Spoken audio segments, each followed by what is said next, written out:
to Norway Meets Tampa. I'm your host, Annie Gillibrekke, and to make this easier for you, Annie of Norway. We have a great show for you today, and our topic is people who make an impact in Tampa.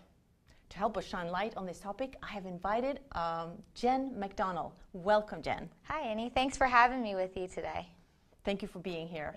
It was a really short notice. Yes, it was a couple days. But you're days. probably used to winging it in a...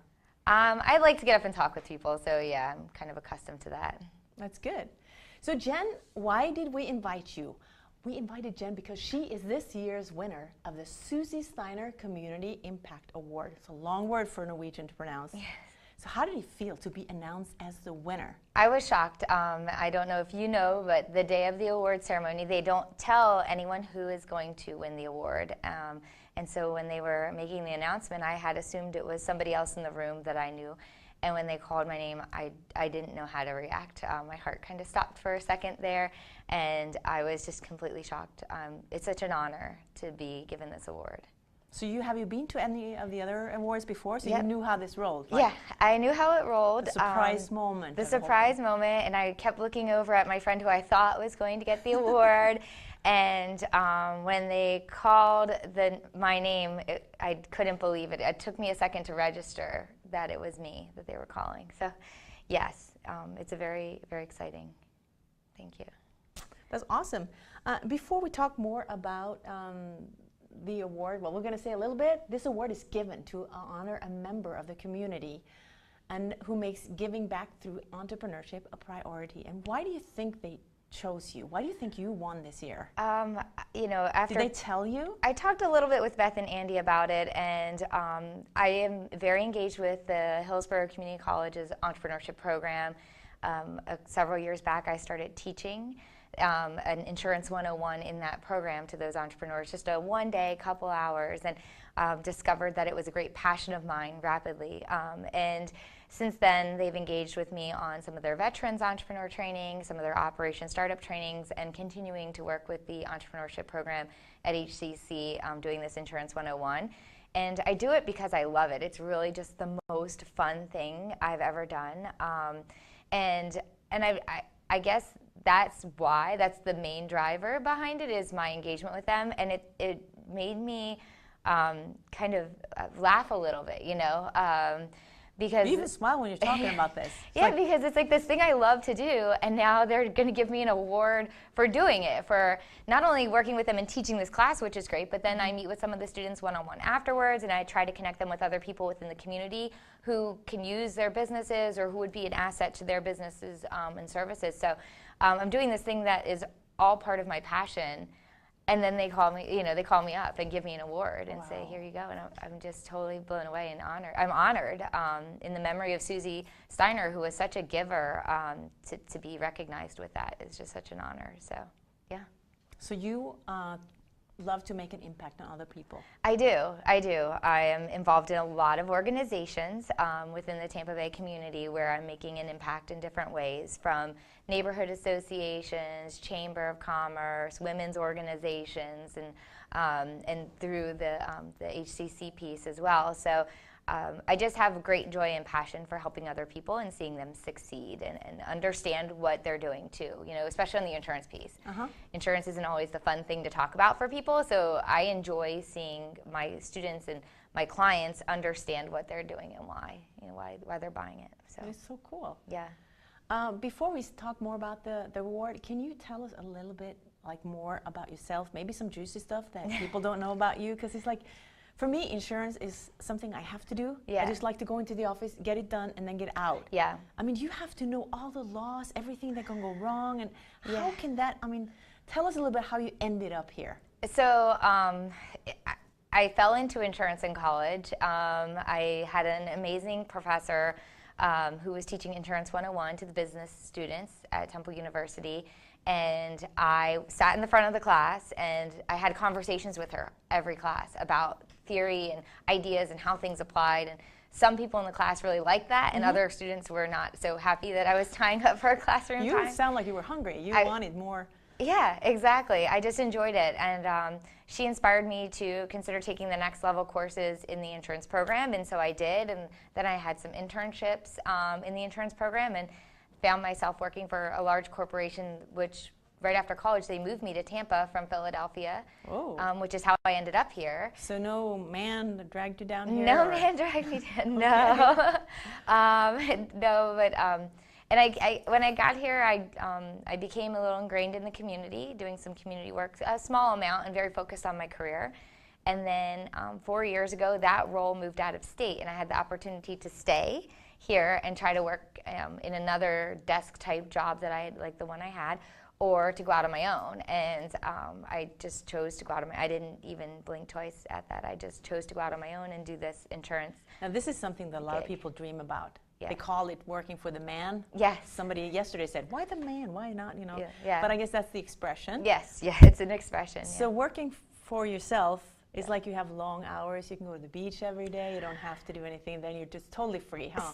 So no, I wish it was something that I could say is that easy. But when you work for yourself, you wake up earlier in the morning. Before you have your coffee, you have the computer on and you're reading email, preparing. Exactly. Sometimes I realize I haven't brushed my teeth and it's like lunchtime and I'm still at my computer talking to clients and resolving things and helping them. And then, you know, sometimes at 8 o'clock at night I get a phone call from a client who has a question about something, or they're about to start a project and they just want to know if they're okay with what they have, and so I work with them. I did get pulled into a lot of different organizations once I became working for myself and had the availability. So that's a challenge too, right? Balancing. When do I take downtime away from all of these things? It's really hard. You have your office at home? Yes. Okay. Yeah, so 11 o'clock at night, the computer sometimes is still on. But I try to be very, make plans for a certain time, stop working, and know that it'll be there tomorrow and it'll be okay. I feel bad because I actually texted you late at night and I thought, whoa, this is bad, but we had to, get the insurance. But you answered pretty early this morning. Yeah. I was like, wow. Yeah. That's part of the, So did we get some of the, we'll get back to some of the juicy stuff. So I had to do some research, even on Facebook. I'm sorry, that sounds like stalking, but I don't know you that well. I just met you at the award, and you were also teaching us a little bit. Yeah. That's the first time I met you, and it's like, how could you make insurance this interesting? It's like just pressing a button, whatever we asked you, it was like, brrr, it just came out. Oh, thank you. So you really know your stuff. 15 years of working in the industry and a couple years of studying it in college. I feel like I've been around for a little while. Yeah. And then I saw on your Facebook page that you are, I just quote yourself, is that okay? Sure. Okay. I'm an independent adventure seeker with a love for good food, good music, and good company. Okay, and then you choose to work with insurance. Yeah. It doesn't really add up. Well, it does. I mean, when you think about it, I work for myself. I get to think on my feet all day long. I do have to be an independent thinker because I have to bring together ideas. I have to bring together my clients' needs, a little bit of risk management, right, finesse on the risk management, and also all of the different options to them. And I have to be able to think clearly and see all of the options. So and make sure I'm bringing them in. You? Well, it's not an adventure, but it's independent, right? Independent thinking. Okay. The adventure comes because I get to study everybody else's business. I get to sit across from different people every single day and learn about their businesses and kind of be the nosy neighbor, right? I get to talk to business owners from all over the state of Florida.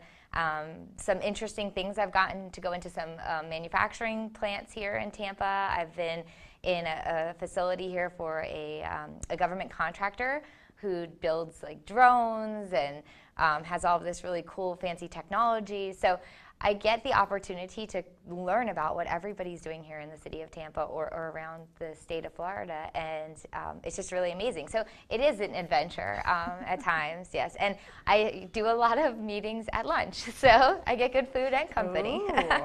And then you can listen to music when you are at your home office. You can hear whatever you want to do. I'm jamming. If I'm at home, I've got the playlist going. So.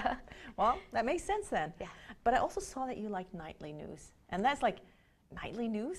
So does that mean that you stay awake at night, or that you don't get to bed because you work so much, or that you worry about your clients or whatever? What's the reason you like the nightly show? So I catch the nightly news, and I will be honest, I haven't been watching it as much lately because time has been such a constraint, but I like to just stay informed on what's happening out there in the world. And some days I don't have time to really look up from the work that I'm doing, the people I'm meeting with, to read the internet and understand, you know, what's happened. So it's just a good way for me to kind of step back and see what they're telling us is going on. The reality is sometimes on the nightly news you find out things that are going to severely impact your clients. I mean, obviously Irma is going to impact quite a few of my clients if she makes landfall. I have clients in Southeast and Southwest Florida as well as the Tampa Bay area. Okay. So I anywhere she goes, I could have a situation. So yeah, I keep an eye on it for my clients and also to make better plans for myself so I can service them. So. I asked you at the award, what is it that really drives you? What's that drive inside here that makes you get up in the morning? And because a lot of people are like, excuse me, a lot of people are, oh, it's on Thursday, it's only Thursday, now it's Friday, and now I get off from work. Yeah. And as an entrepreneur, you have to like love what you do, unless you can't just keep going. Yeah. So what is it that drives you more than being successful, winning awards or whatever? What is that drive? I think it's the working with people. It's my drive for helping people succeed around me. It's my drive for connecting other people to the people they need to know. It's helping somebody learn something new that they didn't understand. I feel like insurance has given me this unique perspective because I get to take something that most people really don't want to learn about. I mean, they just don't. And I get to talk about it and understand them and show them how it impacts them and make it interesting, like I kind of did with the class. I make it interesting by you telling me about you and showing you how this affects you and how it interacts with your businesses. So I enjoy that, like education and information. I feel like information is power. So making an impact has a lot to do with wanting to see other people succeed in what they do, wanting them to get good insurance or get information enough to be comfortable and not have to worry. Yeah, and a lot of the organizations I work with, I mean, I have such a great opportunity. I work for myself, but I also spend a lot of my time working with other organizations and volunteering my time. And so, you know, I love that give back. I helping other people, reaching out to other people.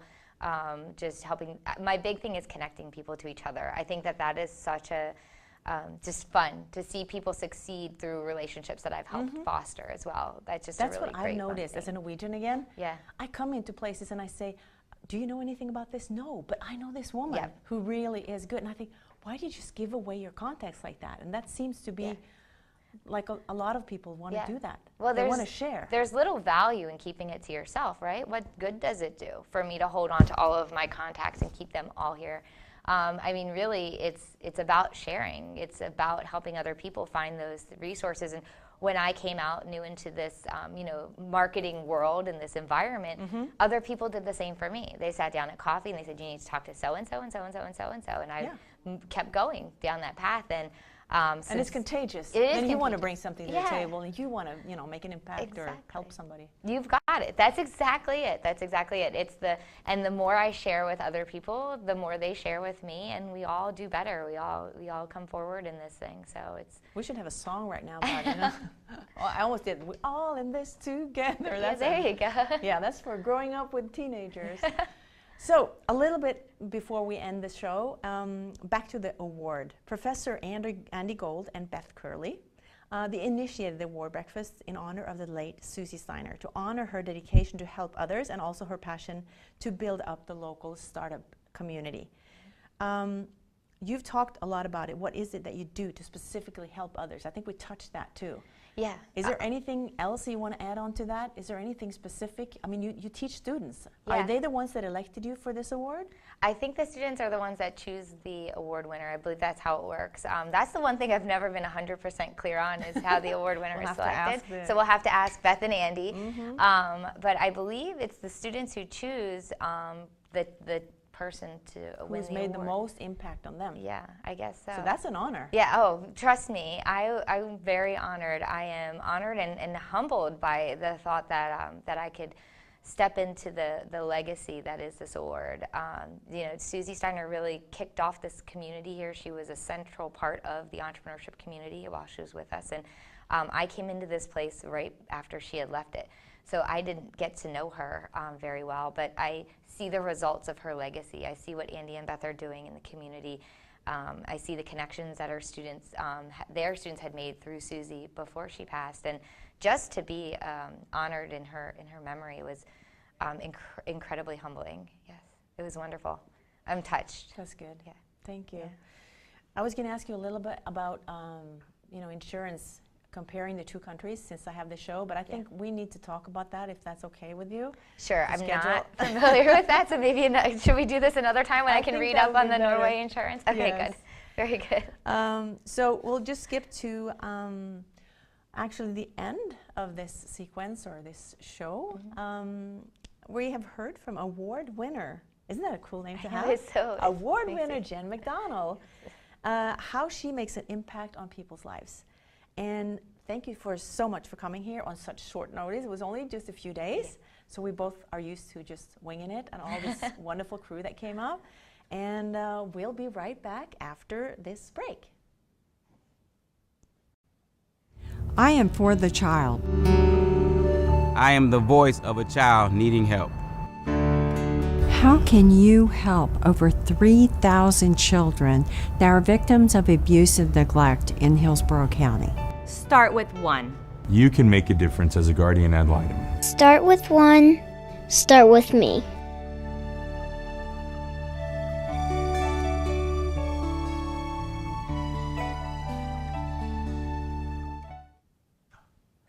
Welcome back to Norway Meets Tampa, a show that will give you fun facts about life in Tampa. I'm your host, Anna Gillibrekke, or Annie of Norway to make it easier.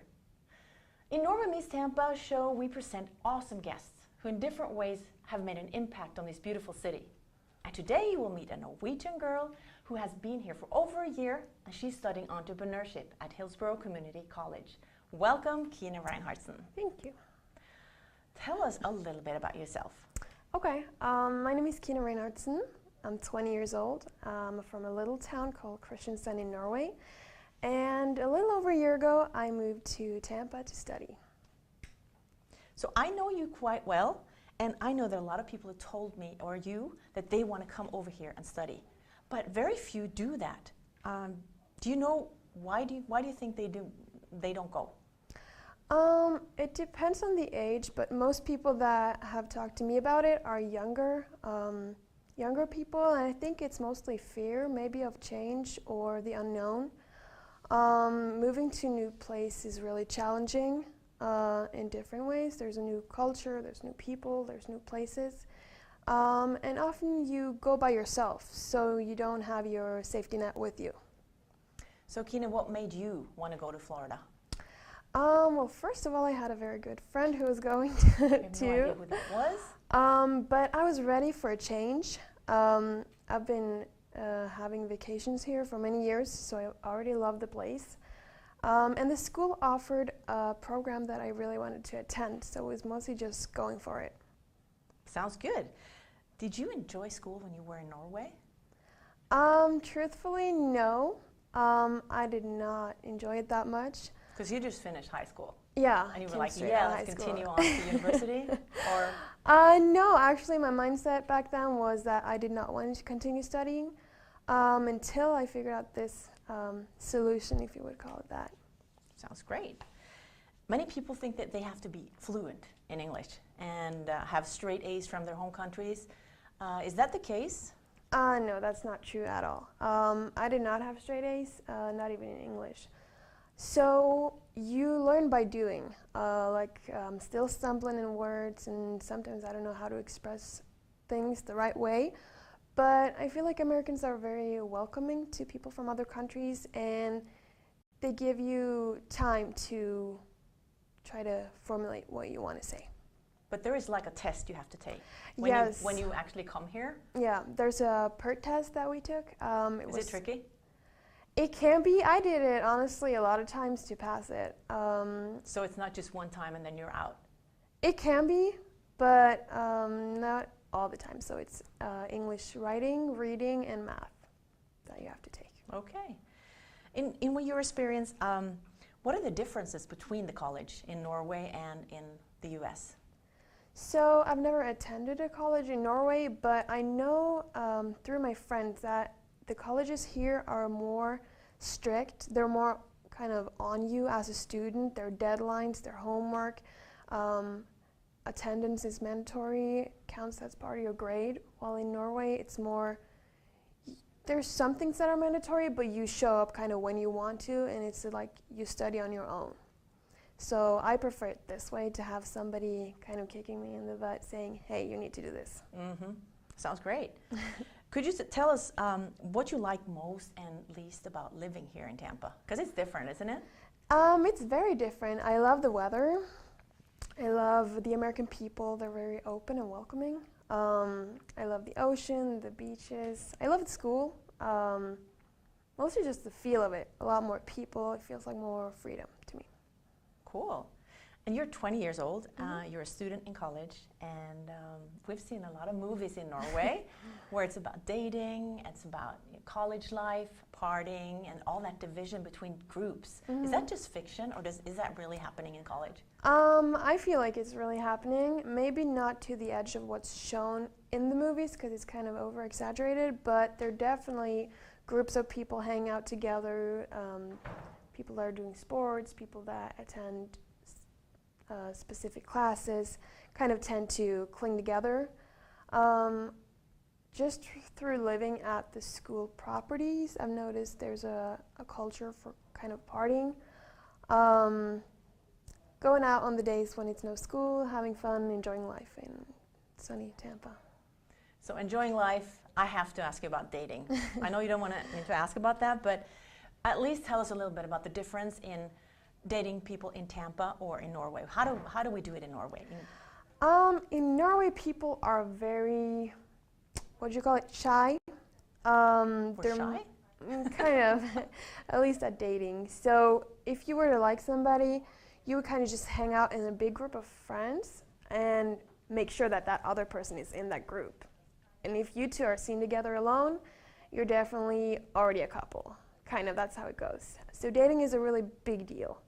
Over here, just from what I've noticed, I feel like it's more not that serious. So people go on dates all the time. They go to dinner, they go do stuff. With different people? With different people. Yeah. And it takes a lot more to go over the edge where this is something serious. It's just me, you and me, kind of. So the thing is, we come from a socialistic country where everything is like done together.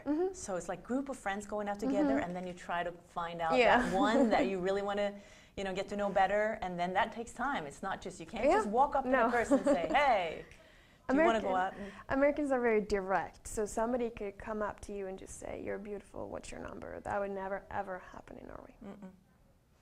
Well, we're going to have a short break. This is interesting. We will be right back.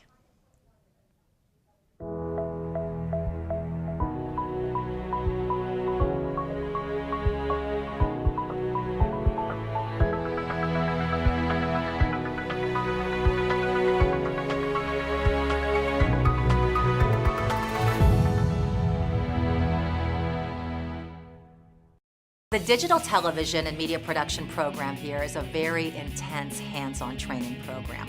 We pride ourselves in teaching our students what it's really like to be out there in the field. There's absolutely a passion here at HCC. Because it's so hands-on, we all just love what we do, and the teachers help us to just fall in love even more with what we want to do. I found that this department here is different because they offer more real hands-on experience and real-life skills that we can take from school directly to work. Students here are learning everything from behind the scenes, in front of the camera. They're learning to be talent. They're having their own radio shows. They have their own TV shows. They're out there like TV crews, producing commercial video, news pieces, film projects, you name it. The faculty here is second to none. I believe they have years of industry experience. They have helped students get internships and full-time positions at well-known media entertainment companies around Florida. And also they have given us industry references that we can call upon after graduation. The whole goal is to put your resume together, put your portfolio together, get the internship, make the connections, get out in the field, and get a job. I'm interning right now at Daytime with Channel 8. I never thought I'd be working at a television studio while still in college. It was kind of like an aha moment, like, yeah, this is what I want to do, this is awesome. We have the TV studio, we have the radio studio, we have the camera equipment. So what we want to do is get our students out there with the equipment working so they can produce their reels. I have been involved right from the pre-production to the script writing, to the post-production, to the editing. I'm very grateful to be a part of this television film community. If you like to create, if you like to tell stories, if you like to produce something and actually see results, come to the Digital Television Media Production Program. You will be so amazed at what you can do. You're never going to find another program like this. It's fun, it's very hands-on, and you're going to make some lifelong friends.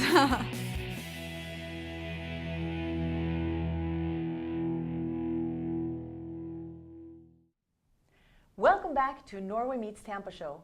I'm here with KINE from Norway. And what places have you seen here in Florida? I've seen different places. I've been to Tallahassee, Key West, and Miami, mostly for the big cities, and also just around Tampa, like Orlando and Fort Myers and stuff like that. Because we have been going on vacations here, we've been to most of the big theme parks. Before you started in college? Yes, that was before I started in college. So Busch Gardens and SeaWorld and Disney World. After moving here, I've been going more to the beaches, which I really enjoy because we don't have that at home. At least not with warm water. No, that's true. The temperature is very different. Yes. So is there anything that you would like to do? I would like to drive around more and see different cities in the state. Yes, definitely. Cool. I know that you've been through 2 hurricanes. What were they called? Matthew and Irma. Irma, yeah. Mm-hmm. Can you tell us a little bit about your experience with them? Sure. Matthew was last year, almost right after we moved here. We didn't really feel that too much. We had a lot of storms and like wind and rain, but that was mostly it. This year it was worse with Irma, which was a really big hurricane. So we actually had a mandatory evacuation. That's why we went to Tallahassee. We stacked up the car with food and water, kind of hit the road. And there's no other cars going that direction, was there? No one was going that way. Only 21 million people trying to get out of Florida. Yeah. So yeah, it was a big deal. It was kind of scary. It was a new experience. Yeah, we got contacted by local newspapers in our hometown and stuff like that too. So you're famous now, too. Yes. So back to your school, you're studying entrepreneurship in Tampa. Mm-hmm. Could you tell us about what the 2 things that are different between, because they do have entrepreneurship in Norway, don't they? Yes, I know they have similar programs, yes. So why did you go all the way over here when you could get it back home? The entrepreneurship learning back home is more out of a book. It's more what happened 5 years ago. What we learn here is more hands-on. You're out there in the process. They're pushing you, they're motivating you. You're kind of seeing it hands-on, which I really enjoy because it's live learning, kind of. So we don't do it by any book per se, but we learn by real entrepreneurs and their experiences and failures. So we can probably say the names of the professors over there? Yeah, we have Professor Gold and Professor Curley, which are amazing. Good. So switching to different subjects, are Americans more polite than Norwegians? I would say yes, in some ways. They're more polite by saying sir or ma'am, stuff like that. How are you? Yeah, hi, how are you? They say that to everyone, How's don't it they? going? Yeah. Holding up doors. There's a lot more gentlemen over here. That's nice. Yes. Just look at her face. She likes that. The gentleman gesture. Just from experience, I feel like sometimes it could be hard to get to know an American, like really, really know them. But while in Norway, we have a saying that once you made a friend that's Norwegian, you have a friend for life. That's a good saying. So if there's a young person that's watching this who's just finished high school, what would be your advice to them? If they wanted to move here or go to college here or just generally somewhere else that's not home, I think my advice would be just go for it. Just dare to be different, dare to do something new. And there are only benefits with change. You grow on it. We could have a whole show on that sentence right there. But yes. Are there any like organizations that helped you on your way? Did you have people to ask? I know there's several. I used one called Kilroy, which was a free one. So that was awesome. They helped me so much. I wouldn't be here without them, I think. Yeah. So they help you with all the papers that you need to do, the visa, the applications for your scholarships, and all that stuff. So is there anything else that you would tell us about your experience in Tampa? Generally, it's amazing. It's a really big change from home, which I enjoy. So people are friendly, they're really welcoming. There's a lot of stuff going on here. There's events, there's shows, there's new things all the time. So it's like a very vibrant environment. So if people are bored, that's their own fault. Yes. Thank you so much, KINE Reinhardsen, for joining us here at the Norway Meets Tampa show. I'm your host, Anna Gillibrekke, wishing you a great day.